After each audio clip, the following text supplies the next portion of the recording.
Azorius Momo or Azorius Fliers, whatever you want to call this deck, has been doing very well on the tournament scene, showing up in a lot of lists, and that's thanks to the new cards that it received from Secrets of Strixhaven. It got a bunch of upgrades, so this deck is running hotter than ever. Today, we're going to try it out on the arena. We're going to be playing some best of three as well, finally breaking back into best of three, at least for a little bit. And we'll see how that goes. So what's going on with this deck? Well, we are kind of built around Momo, Friendly Flyer. If you're unfamiliar with this card, it's a 1 CMC 1/1 that says our first flying spell each turn costs 1 generic mana less. That means we can play some very powerful flying cards at a discount. Sage of the Skies becomes 2 mana. Aang Swift Savior becomes 2 mana. Both the Starfield Shepherd and the Quantum Riddler have warp abilities. We do get the discount on the warp, so we can put the Quantum Riddler onto the field for 1 blue mana, or we can put the Starfield Shepherd on the field for 1 white mana, or if we want to put them out for their full cost, they both are going to cost 4. We also have a lot of little synergies with the Starfield Shepherd. Of course, Starfield Shepherd says we can put a Plains or a 1 CMC creature card into our hand.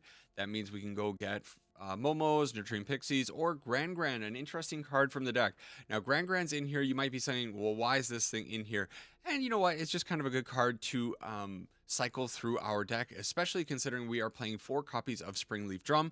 You can tap down Old Granny with the Springleaf Drum, draw a card, discard a card, and just try to find the action that you want in the deck. It also works quite well with 2 other new cards that we're playing in this deck from Secrets of Strixhaven, Practiced Offense and Daydream. Both of these cards have flashback, so if we really need to pitch a card, it's a really hard choice. Well, the Practiced Offense is a pretty good one to throw into the bin because it actually has a cheaper flashback cost than its original cost. Now with Daydream, we probably want to be casting it for its original side, 1 white mana. This says, exile target creature you control, then return to the battlefield under its owner's control with a +1/+1 counter on it. This thing is super important in the deck because Quantum Riddler and Starfield Shepherd can both be exiled with the Daydream after we warp them in for ideally 1 mana with the Momo on the field, and then they get to stay on the field permanently. Isn't that super great? We also get their ETB triggers 1 more time. The last new card from Secrets of Strixhaven is 2 copies of Erode. Erode's pretty powerful, especially if we are swinging in for lethal. A lot of the time, we are going pretty wide in the sky.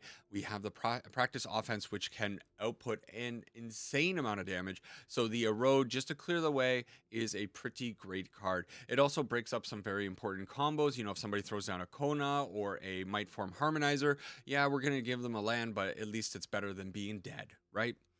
And that is the main board. Over in the sideboard, we got the usual suspects. I'm sure nothing here looks too special. Maybe the Pyrrhic Strike looks a little bit interesting. This thing's just kind of good against the mono green landfall decks, I think.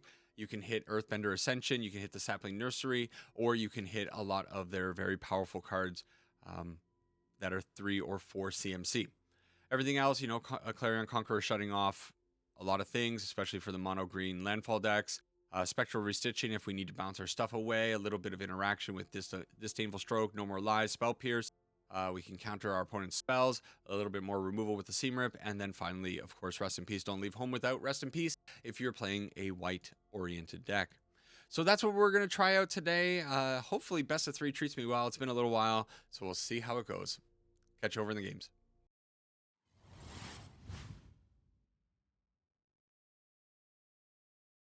Game number 1, back playing Azorius Momo. This is a deck, it's a fun deck. It's a deck I'm looking forward to playing one more time. Now, unfortunately, this opening hand looks a little bit sketch. If we had a Momo, if one of these Nurturing Pixies were a Momo, I would definitely be trying this one. But so we go turn 1, we could put out a Pixie. We don't like doing that. Turn 2, we put out the Quantum Riddler. It just feels bad. I'm going to try mulliganing that away. It's worse, right? It's worse, but it's also not that much worse. I'm going to try this one. We're going to throw away the Erode because we do have the Seam Rip. And the reason I'm doing this is because maybe we can get away with this Starfield Shepherd finding us some planes. It might be a little bit sketchy, but we'll try it. We're going to try it. Okay. The opponent on landfall, everybody's favorite Selesnya landfall nowadays. It is the big popular deck. We have no choice but to do the Starfield Shepherd thing. So with Starfield Shepherd, we can go and get a Plains. Boop, boop. And then with this Plains, we can put out the Spring Leaf Drum. With the Spring Leaf Drum, we can bounce the Starfield Shepherd, get a 3/2 on the field, and we also get the trigger from the Starfield Shepherd one more time. So, like, this is pretty good, right? I'm going to grab this because that means next turn what we can do is Seam Rip plus Sage of Skies. Actually, did I need... Yeah, I guess I kind of needed that to have both my attackers up. So we take out the Shaz's Chocobo, and then we have a pretty good attack. The Momo's going to be a 3/3. We're going to have the 4/3 Starfield Shepherd. Oh, new plan. Killing the Badger Bull Cub. Ooh, and that's a great follow-up for us. I still think I'm going to go with the plan of Sage of Skies, though. This puts a lot of pressure on the opponent in the sky and actually presents lethal for the next turn if we are able to keep all of these creatures in the sky. Is it? No, I'm one short. No. I'm one over. 9, not 7. One lander gets there. Can you imagine? Oh my goodness, it's so powerful, right? So what we probably want to be bringing in against this opponent is the Clarion Conqueror. I suppose that's going to be a pretty good bring in. And then I also want to try out the Fyric. That's how you say that, right? Fyric Strike against this opponent. I don't know if they're going to have Nursery, exactly, the Sapling Nursery, but they're definitely going to have Earthbender Ascension. And Earthbender Ascension is kind of just like insane. So one of those cards that you have to make sure to get rid of. Now, we got to trim a little bit. What are we trimming? Okay, so I think what we're going to do is we're going to go down 1 Halia. We're going to go down 2 of the Cosmogrand Zeniths because I don't think this card is really going to benefit me all that much against the opponent who's going wide on the ground. Of course, it helps our flying creatures get bigger, but I don't think we need it. So we'll put the Clarion Conqueror in that slot. And then for the Fyric Strike, the Erode is kind of good against the Harmonizer, but if we just have the Fyric Strike, we can hold that up, and it kind of does the same thing because we can use this to get rid of the Harmonizer plus one of their enchantments if it gets to that case. It might be a mistake. The Erode might be a little bit more important, but also the Erode is giving the opponent landfall triggers, so I don't know. Again, we're missing the card that we really want, which is Momo. This deck functions so much better when you have a Momo on turn 1. When you don't have it, things feel a whole lot worse. But we do have the Spring Leaf Drum. We have a little bit of like mana acceleration. If we can manage to get double Sage of the Skies on the field, maybe we'll be doing okay. And now, I guess I did leave a Llanowar Elf on the field, right? I probably should have Seam Ripped that Llanowar Elf right off the start. What are we going to do here? Is it take the Llanowar Elf or take the Shaz's Chocobo? Shaz's Chocobo always destroys me. Every single time I leave a Shaz's Chocobo on the field, it just absolutely wrecks me. As pointed out by a good friend. Yeah, I guess we'll do this, put it in tapped. Here's where I don't know if I should be using the Nurturing Pixie to return like the Seam Rip and then replay the Nurturing Pixie to take something one more time. So like it removes the counter from the Shaz's Chocobo, gives me a 2/2, maybe. Oh man, they were stuck on mana. Oh no, okay, they weren't stuck on mana. Of course, it's a landfall deck. They're not going to be stuck on mana. Okay, Starfield Shepherd, good. So we are going to need all of our mana. I may as well put this out on white. So we are going to go Starfield Shepherd into Momo, probably. Into the Nurturing Pixie. And we're a little bit behind on things, but hopefully we can do this. Now, do I want to... Yeah, we just throw down the Momo and we get ready for the next turn. Momo is going to get quite big. We can play out the Starfield Shepherd and the Sage of Skies next turn. We can also Daydream the Starfield Shepherd back to the field if we really want to. And if the opponent has a bit of a slow turn, only putting out Mana Dorks, then we could be in pretty good shape. Although the Earthbender Ascension is going to be making their attackers very powerful, right? Earthbender Ascension, just such a ludicrous card, right? Man, what a, that's that fire design, right? Because it comes in and it has such a big advantage right off the start, right? Earthbend 2 searches for a basic land. Those two things for 3 mana are already absolutely fantastic. So then you don't really want to spend removal on the Earthbender Ascension because it already kind of did its thing, right? But then if you don't get rid of that landfall ability, like, oh boy, things get out of control real quick. Now we found the Clarion Conqueror, and I think I might have to go out Clarion Conqueror instead of the original plan. And that might slow the opponent down like ever so slightly. So how much mana am I going to need? I'm going to actually need this mana untapped. So that, oh, I didn't. I'm dumb. Dumb. It's okay. Oh no, I did. Don't look. It's embarrassing. Oh man. So if you're wondering what happened there, old Springleaf Drum gets hit by this symmetrical Clarion Conqueror effect, and that's what happens when you're a little bit slow in the head and it's 8 a.m. and you're recording a video kind of last minute. Anyways, the Clarion Conqueror, what I should have done was I had to tap the Momo with the Springleaf Drum before putting the Clarion Conqueror on the field. Then you put out the Clarion Conqueror, and then you put out the Sage of Skies. Yeah. Oops. They're swinging. That's a big attack now. So I do have the option of just blocking here. What they're going to do is crack the Fable Passage, put a +1/+1 counter on the Badger Mokub, and it trades. And maybe it's okay.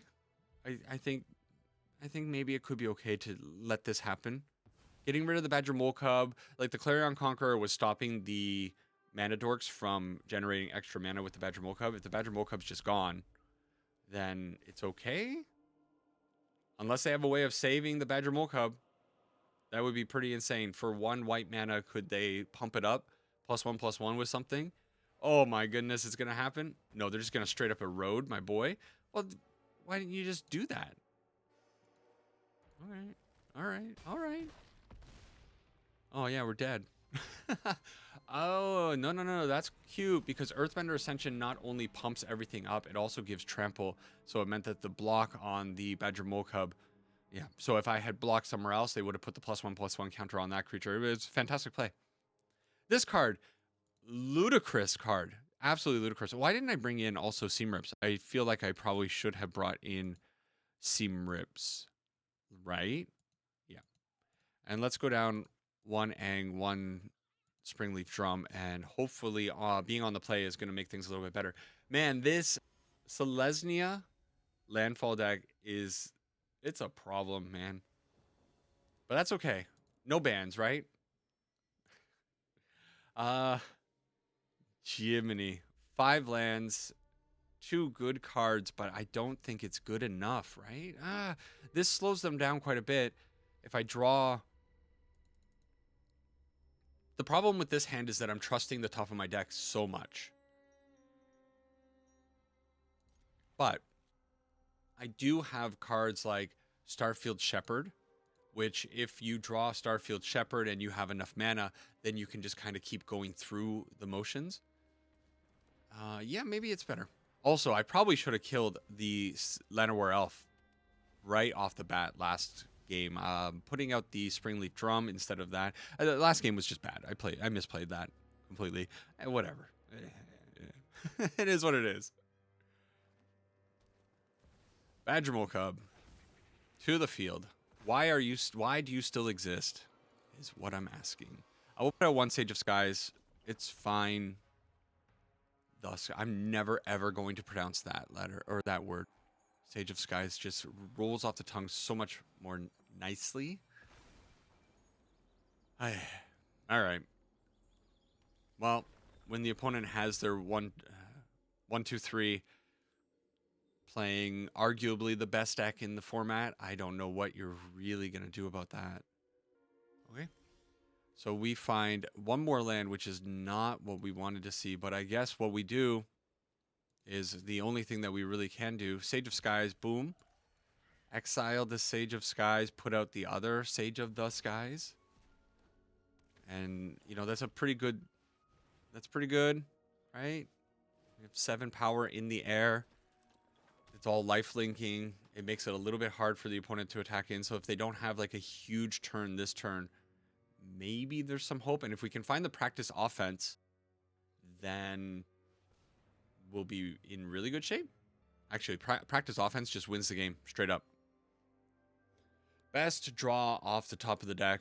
Man, practice offense. I don't know if you guys have experimented with that card yet, but it is such an insane card. Mightform Harmonizer, also equally insane. Thankfully, they only have 2 pumps. But Badger Mokub is going to get awfully swole here if they decide to go that way. No, they have 2 more pumps. They have 3 total because Earthbend is a silly mechanic. It was this ban announcement not banning anything. Like, I think that was what was predicted. That was what was expected. It was a huge mistake, right? What a fumble by WotC. What were they thinking? Yeah, everything is balanced around these outrageous cards, but there's enough diversity in the format, so it's fine. Don't worry about it. It's gonna be okay. Sure. So now we have to put both of these Sage of Skies in front of it. Yeah, we had a really good first game. I think it showcased what the deck could do, but unfortunately, this deck is just outrageous. WotC missed so hard on that ban announcement. It was what they were going to do because they're... But what a fumble. This is so bad. And it just makes the game unfun, right? And this is one of the reasons why I've been avoiding best of 3, is because I just don't want to deal with this deck. Oh, man. All right, next game. Surely we won't run into Badger Mokubs or Storm Chaser's Talents or any other busted things. Oh, well. Not my best performance, but at least you got to see why Badger Mokub is what it is. Oh, man, this opening... Oh, the hands have not been great either. Like, this is a little bit... It's awkward, right?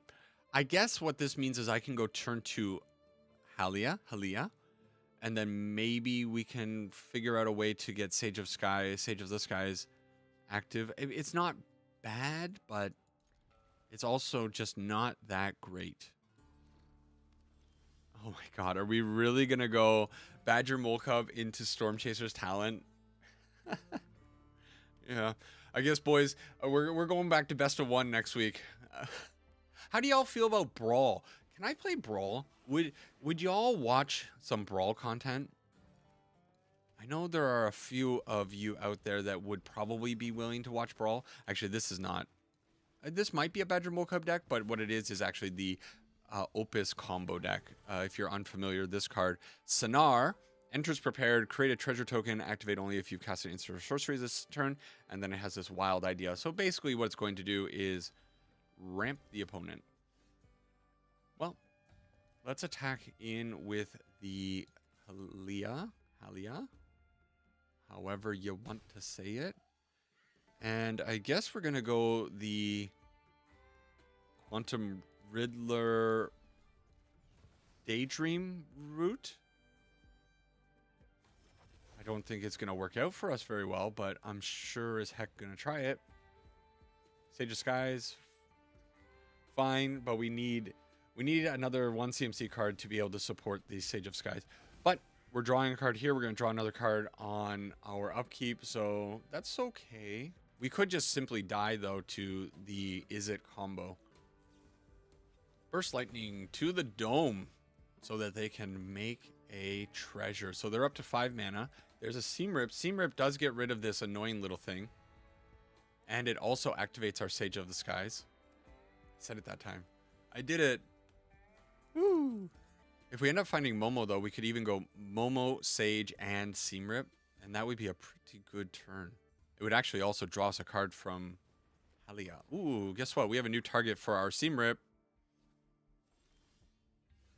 So we do not hit it. Okie dokie. So Seamrip it is. And it just hits the field. Bye-bye, Molten Core Maestro. And we may as well just slam the Sage of the Skies pre-combat.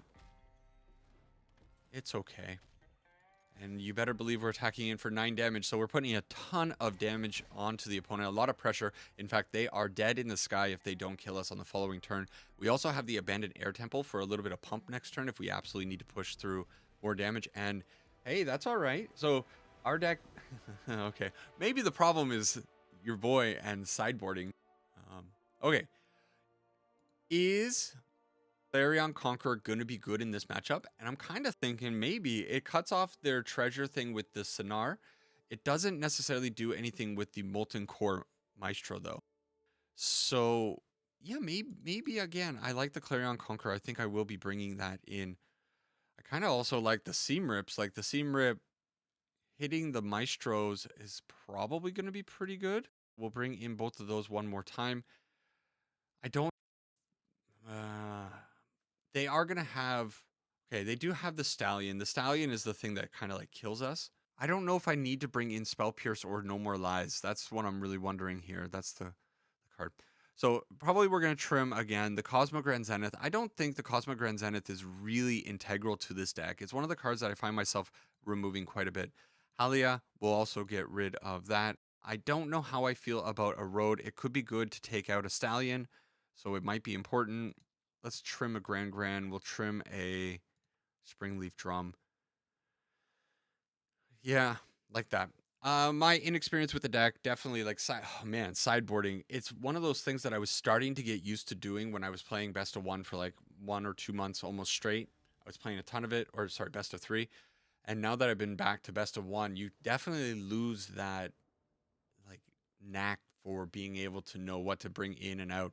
I suppose that's also one of the main arguments why you should be sticking with decks. You find a deck, you keep practicing it, you figure out all the little intricacies of that deck, and then it makes sideboarding a whole lot easier. They do not have a Burst Lightning. I'm so surprised. I thought my Momo was definitely going to eat a Burst Lightning there. But if Momo is able to survive this turn, we are going to be in pretty good shape, especially with the Seam Rip. Oh, goodness gracious. Now, I'm going to put this on... I don't know. I feel like I want to put it on white because I do have the Springleaf Drum for blue mana.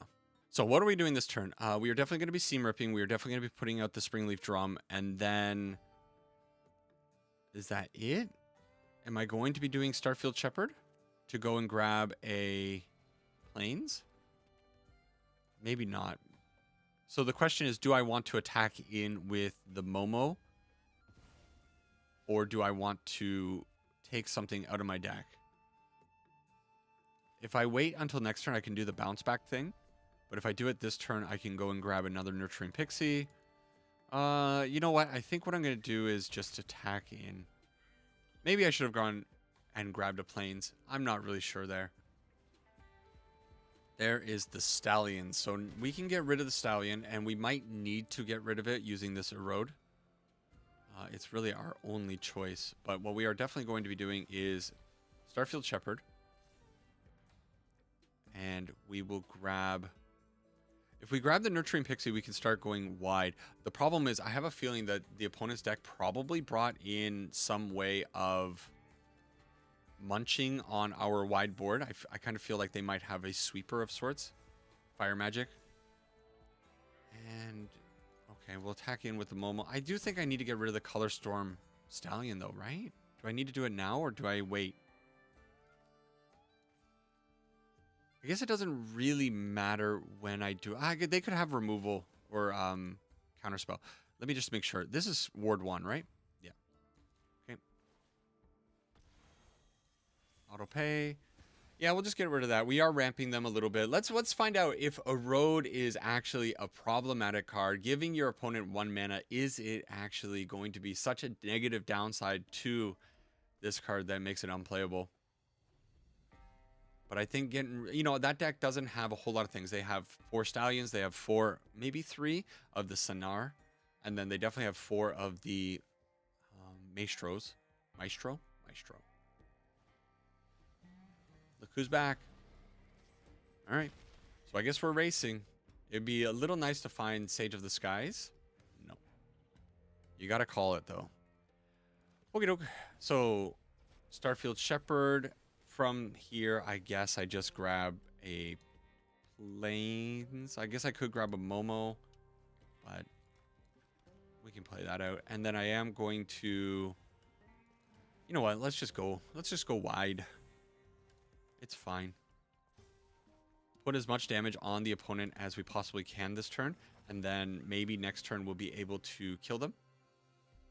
This time I am going to grab the Momo. The reason I'm grabbing the Momo is because it might act as a trigger for my other Momo in the future. So, I mean, this looks pretty good to me, right? We got a pretty good wide board. Starfield Shepherd going to be sitting... oh, they have removal for Starfield Shepherd? Oh, okay, okay.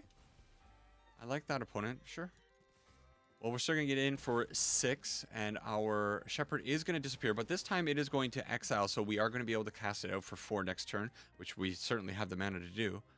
And we got 5, 6 kind of damage in this air, maybe 7 if we put out the other Momo. Not quite there. Again, Practiced Offense, going to be a card that we want to see off the top because it will just win the game if it resolves. And that's a Desperation stock up from the opponent. In ways, I hate when the opponent does a stock up and it takes them a long time because I don't want to sit here waiting. But at the same time, it's like, oh yeah, that decision wasn't an easy decision. So it's good news for us, right? They got, what is it, 5 cards they get to choose from? 5 duds, and they're just trying to pick the best duds. I do have to be careful though. This Color Storm Stallion, we are at 10. It's at 4 already. Okay, Prismari Charm. Pumping the Stallion up ever so slightly more. And they're going to get in. And I don't think I can block, right? Just take it. That sucks, but that's what we're doing.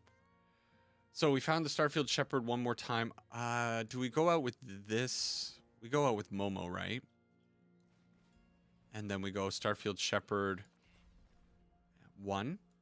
And then we can bounce the Starfield Shepherd again with the Daydream that's sitting here. Yeah, let's grab it. Momo's fine.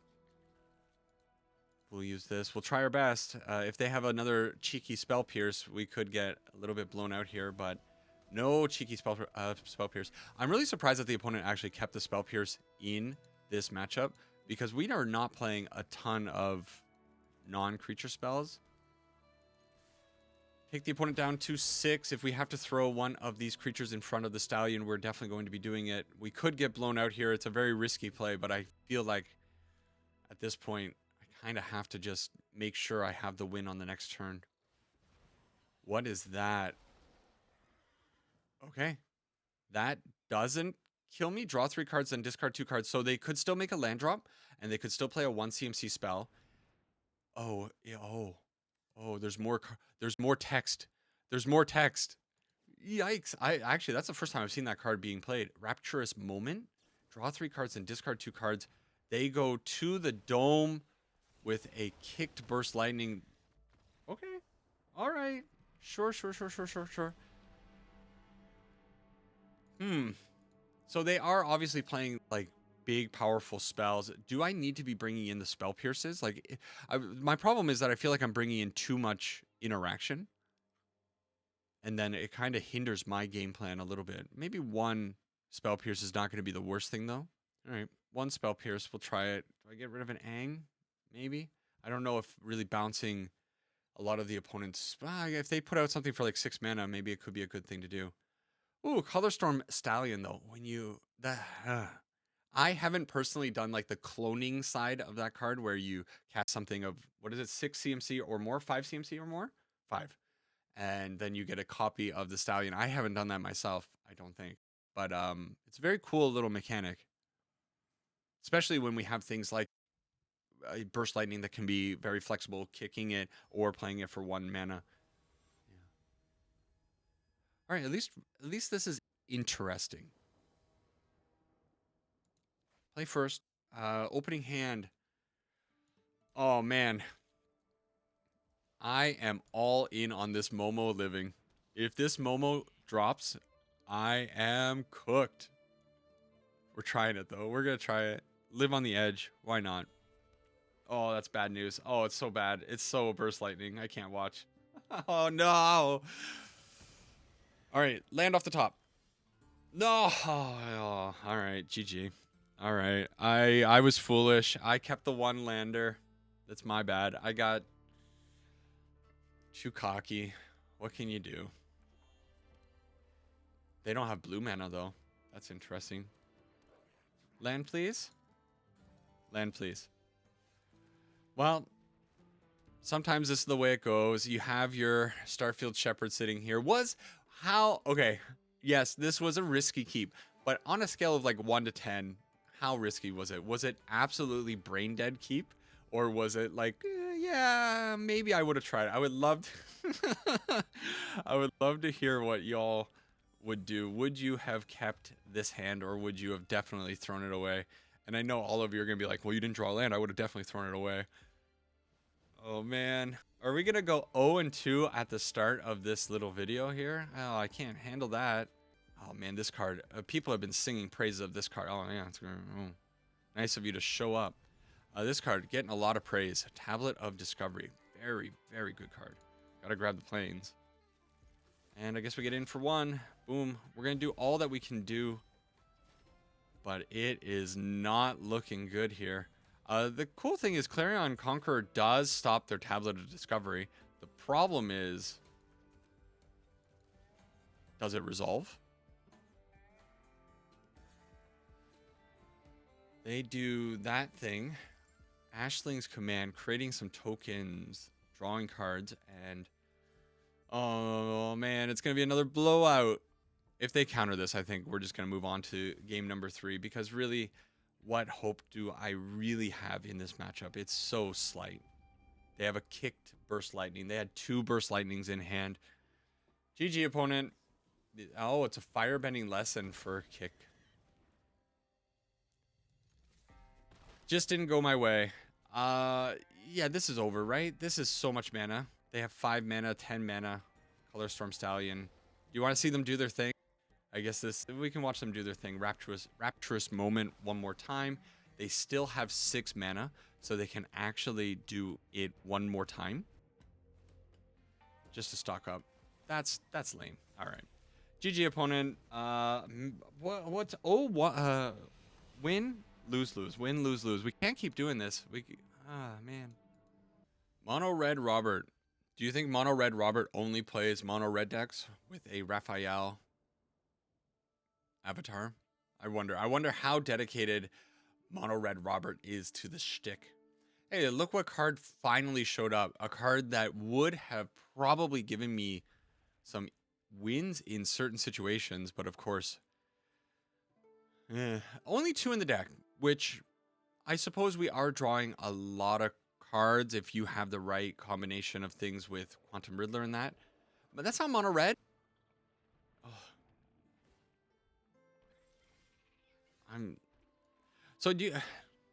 All right, I'm gonna say it. How many of you are, especially after the no action in Standard on Monday, how many of you are still like, yeah, I want to play Standard? Or have you started to check out? Because I'm going to be honest. I'm happy that the channel is picking up momentum. We are getting a lot of new subscribers kind of like every day. It's good. It's fantastic. It's much better than what was happening my first run with the channel. So I am motivated in that sense to keep putting out videos. But I would be lying if I didn't constantly have the thought in my head of saying, one, I need a week break. I'm not going to put out videos for a week. Or, you know what? We're going to drop down from 3 videos to 2 videos a week. Or just like not doing it anymore. That not doing it is a lot less. Like I do still enjoy doing it to a degree. But I think I want to play other formats. I want to play Standard Brawl. Standard Brawl, sure. I played Standard Brawl. I wouldn't mind playing. This is bad. what does this really do? I mean, we're just probably dead anyways, right? Sure, let's do this. Let's do this anyways, because what this does is it puts 2 humans on the field for some blocking, and it also gives us a bigger Cosmic Grand Zenith. What was I gonna say? Oh, I want to play other stuff. Standard Brawl, regular Brawl. I wouldn't mind going and trying Historic or Timeless. Pioneer just got rid of Corey Steelcutter, so I wouldn't mind trying that Corey Steelcutter free format. That would be kind of cool. But the views are a little bit lower on that stuff. Like, people don't seem as interested in it, which maybe I shouldn't really care about. Maybe I should just do it anyways because I want to play it, and that's the thing that's going to keep me playing this game. But like, Standard does have merits. Like, I do kind of want to play Standard to a degree, but boy, oh boy, them not doing anything on Monday, it's what I was expecting, but it definitely bummed me out. It's just it's just not fun. All right, well, we got to block, and if we end up eating a... Well, there's a lot of things we can end up eating here. Burst Lightning, for example. That's not bad. Quantum Riddler. I need to gain life, though, so I kind of want to do the practice offense. But if I do the practice offense, at most I'm going to be gaining 5 life on the Cosmo Grand Zenith. But even that's not really realistic. So is it better just for me to go Quantum Riddler? I need to gain life, right? But I can't even gain life now. We might just be dead here. This Elusive Otter might just dunk on me. We'll make some more baby blockers for these 1/1 prowess things. And we may as well put out that land. Okay. There's no reason to do the Daydream one more time, right? Hold back. But yeah, I know I see a lot of people saying like, well, what were they going to do? Are they going to ban just Stormchaser's Talon and Badger Molcub? That's still going to leave the format in a weird spot. But maybe even if you banned those 2 cards, maybe then people would be able to come back. And yeah, it would still be Izzet and mono green or green-oriented decks. But actually, green would probably just disappear. I think without Badger Molcub, green is in real big trouble. But without Stormchaser's Talon, Izzet decks are still going to be around. They're going to just be a different form of something. So I don't know. Maybe this sucks. I don't know. All right, we'll bring in the Seam Rips to be able to maybe get rid of the Stormchaser's Talent. I feel like Erode is really bad in this matchup. We're not really going to be able to use that well. And I suppose we can bring in the counter magic. Sure. We'll pitch one of the Grands. I don't know about Grand. I'm a little bit lukewarm on in this deck, and I guess we'll go down 1 Halia, 1 Zenith, and we'll try it like that. Mono Red Robert, you are a fraud. You are a betrayer to your name. You should be playing Slick Shot Show Off, a much more entertaining card. Couldn't say that one with a straight face, right? Okay, this is the first time though we dropped game 1. Maybe this is flipping the script, because what we've been doing is winning the first game, losing the next 2. Maybe this time around we will win the next 2. All right, it's got to get a little bit better. This deck is good. I'll admit, I mean, my motivation for playing is pretty low. So I think what that does is it certainly affects my gameplay a little bit, keeping 1 land hands, keeping riskier things. Yeah, be honest, last 4 days, getting out on the bicycle every morning. The reason I'm recording this video right now, wow, fantastic. Don't we all love that? The reason I'm recording this video right now is because it's raining and I can't go out for my bike ride. If it were not raining, you better believe I might be outside on a little bike ride, having a good time. Yeah, the motivation has definitely waned to play Standard. Are you surprised? What? What a combo! What? Y'all know you can do Boomerang Basics into Stormchaser's Talent, and also Boomerang Basics a Quantum Riddler back to hand. What? Oh my God, we got a gamer. What do I do here? Halia plus Momo? Sure. Halia, full cost? Sure. Why not? Okay, build a board. We'll try our best. This girl not drawing us any cards. I don't know about this card in the deck. I understand why it's in here because you do kind of go wide and that extra little bit of card draw could be nice, but it's certainly no Storm Chaser's Talent Boomerang Basics combo, that's for sure. Oh man, every time. Every deck running 15 Burst Lightnings. Better believe that. Next turn, how much mana do we have? We have 5 mana, so what I can do is, at the very least, Quantum Riddler and Daydream one more time. It's not the worst situation. I guess that's what we're doing. Okay. Boom, to the field. We can actually attack in with the Halia. I think it's fine to do it this way. And we will bounce the Quantum Riddler, tap in the Quantum Riddler to generate mana for itself. And, I mean, it's pretty great to get a Quantum Riddler 5/7 on the field. However, it's not that powerful when they have 1 CMC removal spells. Thankfully, this little fella... I mean, this card's busted. Everybody knows this. If this were... I mean, it's not even the most busted thing people do in this game, though, right? Okie doke. Cosmic Grand Zenith plus... Quantum Riddler? Does the opponent have something? They have an opt. They want to build up their Badger Mole Cubs. Not Badger Mole Cubs. They kind of look like Badger Mole Cubs. They're otters. Their otters are getting bigger. Maybe they want to challenge the Halia. Whoa! They have the Eddymer Crab as well, of course. So that all happens. And so from here, do I go... I think I go this way. Starfield Shepherd. Let's make some babies. Fill the field. Draw some cards. That's what you want to see. Halia plus Cosmic Grand Zenith does a lot of work for us. And I suppose I'm going to grab the Nurturing Pixie just to do the Nurturing Pixie Starfield Shepherd thingy. If only the Cosmic Grand Zenith would trigger one more time.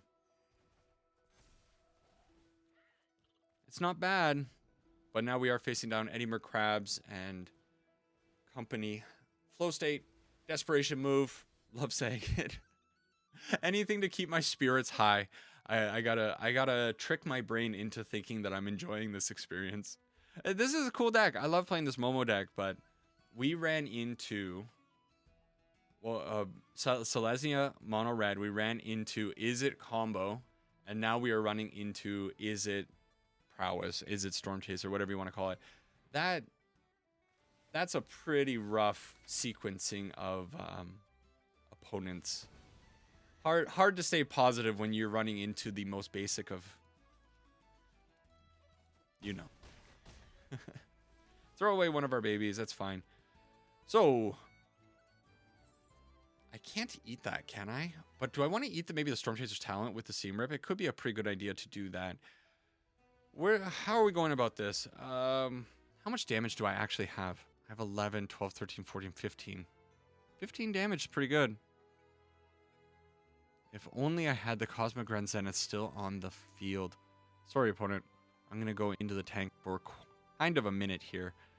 So, Starfield Shepherd lets me go and grab Momo.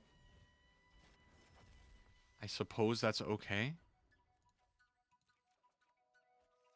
We are going to gain a bunch of life this turn, so that's not the worst case scenario. So Momo to the field, we'll go Springleaf Drum to the field, and we will also go Seam Rip. I kind of want to do Seam Rip to get rid of... I don't know if it's Seam Rip for... I don't know if it's Seam Rip for the Storm Chaser's Talent or one of these otters. That's kind of what I'm debating right now. We are probably definitely going to be setting up next turn for a Abandoned Air Temple situation here. If we can wipe them out. Them bouncing this is such a problem. Also, them using that mana to return something to their hand could be very powerful to them. I could also just do this. But actually, if they spend their mana on this, it's probably not a big deal. I didn't know I could grab that. All right, I'm going to hit the Storm Chaser's talent. That might have been a mistake. What do you guys think? Big old mistake? How much can I swing? I'm at 18 life. Do I keep back 1 blocker? 2 blockers?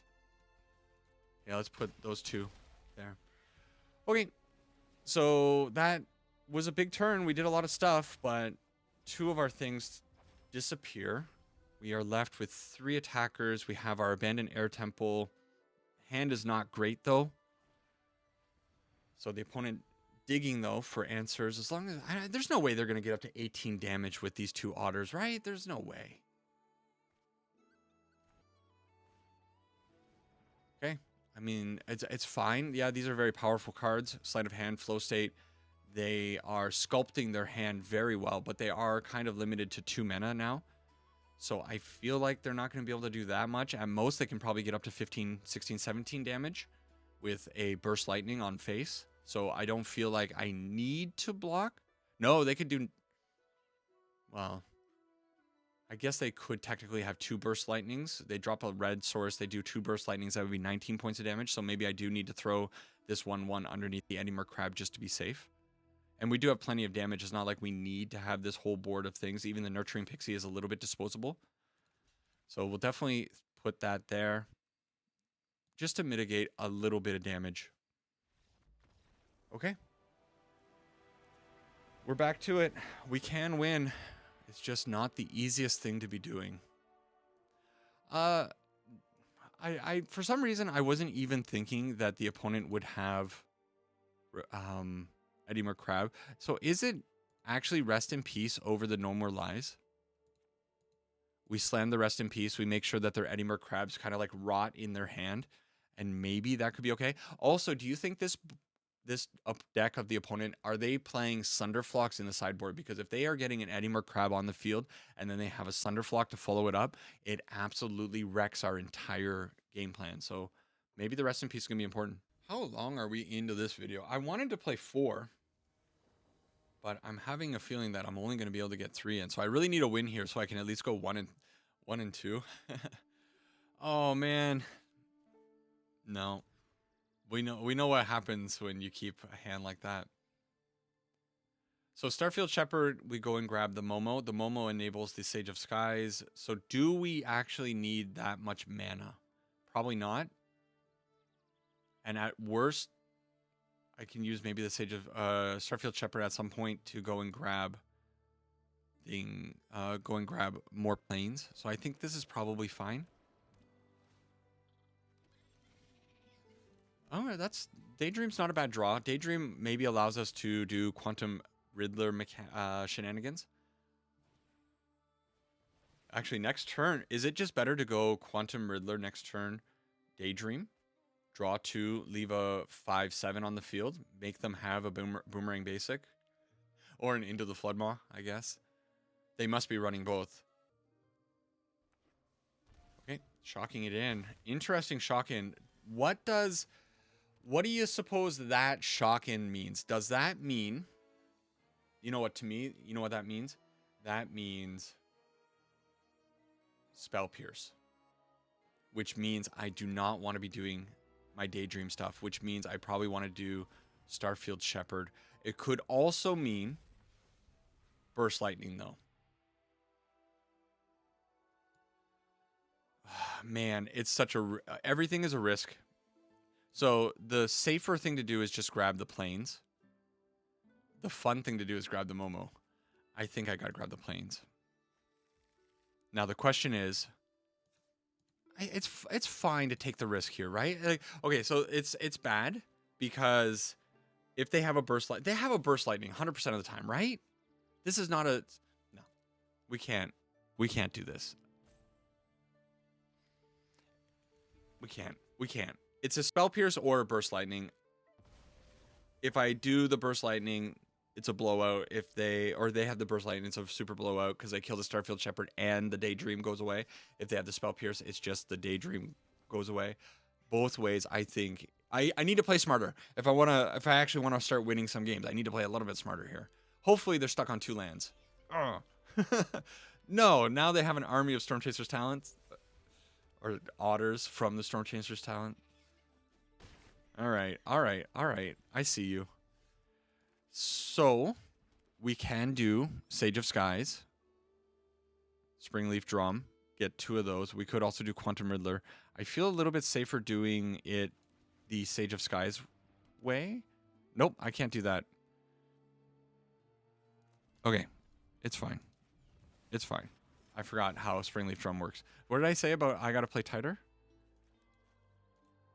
Okay. So this is not bad. The Momo was actually a really good draw. So we can at least do this. Boom, boom. Draw a Seam Rip. Seam Rip slows them down a little bit. And I might need to slow them down a little bit because I feel like I might die on the following turn. And if I just put out the Momo... I don't know. I don't know. Okay, we'll get rid of 1 otter. What we might need to be doing is bouncing the Seam Rip back with the Nurturing Pixies. And then just eating all of these otters. It's kind of like a little pseudo board wipe for us. But maybe this worked out. Broadside Barrage. Whoa, for 5 damage. Do they have the follow-up land Burst Lightning? Or is this complete desperation? Is that what that is? Could you imagine if they throw a Broadside Barrage at my Quantum Riddler? Oh, no. Of course. Of course. They never didn't have it. Hey, it's fine. We are... Oh, that's a great draw. Great draw. So, Momo to the field. Sage of Skies. Now we have life linkers onto the field. We are still at 8 life. 8 life is pretty healthy. And I think I'm okay using the Seam Rip to get rid of one of these otters. I am at 8. 8 isn't super comfortable. So let's just make sure that their damage output is at a minimum. And if they are just desperately digging for cards, they use all their mana to dig, dig, dig, dig. Maybe we can... Maybe. Starfield Shepherd next turn is going to be 4 mana and Sage of Skies 3. So that's 7 mana. We don't have 7 mana. We have 5 mana. So I need a draw. If I want to get another Sage of Skies on the field now, obviously Momo plan is also gone. If I want to 100% blocking here like this, right? Yeah, even if they have another spell, the otter dies. Sure, they kill one of my Sage of Skies.